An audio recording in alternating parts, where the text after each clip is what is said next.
வந்து 2 நாள் தான் ஆகுது. இல்லப்பா, நீ படுற கஷ்டம், உன் மனைவி படுற கஷ்டம் எங்களுக்கு தாங்க முடியல.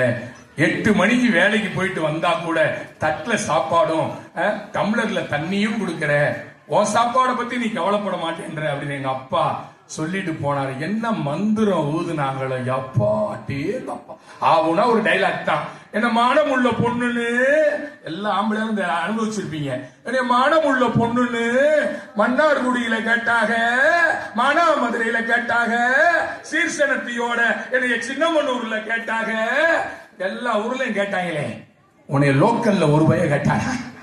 உன் தண்டவாளம் மண்டவாளம்ல அங்கதான தெரியும்.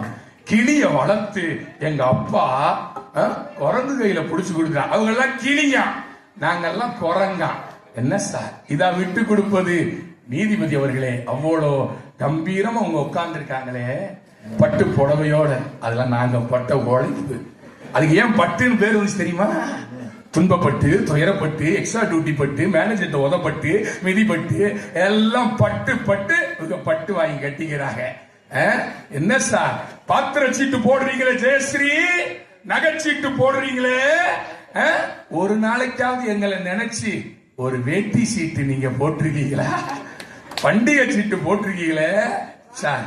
நாங்களா தியாக தீபங்கள் சார். இலவசம் எங்கே கிடைக்கிறதோ அங்க போய் ஒரு வேட்டி எடுத்தா ஒரு சட்டை இலவசம் என்று பண்டிகைகளை கூட வீட்டில் இருக்கிற எல்லா பெண்மணிகளுக்கும் நம் பிள்ளைகளுக்கும் எடுத்த பிறகுதான் அந்த ஆடவனை கடைசியாக விடிந்தால் தீபாவளி என்றால் ரோட்டிலே போட்டிருக்கிற வேட்டி சட்டை கைலியை வாங்கி கொண்டு எத்தனையோ தீபாவளியை கொண்டாடுகிற இளைஞர்கள், ஆடவர்கள் இன்றைக்கும் இருக்கிறார்கள்.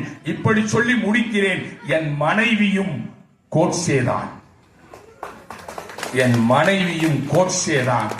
என் சட்டை பையில் இருக்கிற காந்தியை டெய்லி சுடுவதால் என் மனைவியும் கோட்சேதான்.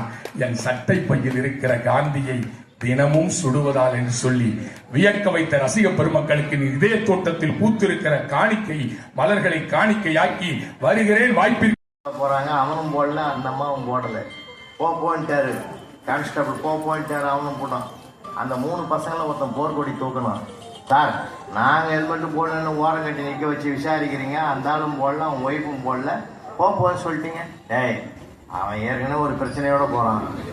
அவனை எதுக்குடா மறுபடியும் நான் இன்னொரு பிரச்சனை கொடுக்கணும்? விடுறா அப்படின்னும் போது அவரை ஒரு பையன் சொல்றான், சாருக்கு ரொம்ப பிரச்சனை போலக்குதுடா, அதனால அட்ஜஸ்ட் பண்ணி விட்டுறான். உலகம் பூரா இருக்குது இந்த பிரச்சனை. அதைத்தான் அழகா பேசுறாரு விஜயகுமார், நல்லா பேசுற. இப்ப அவர் எந்த அளவுக்கு உண்மைன்றது இனி வர்றவங்களை பொறுத்து தான் அது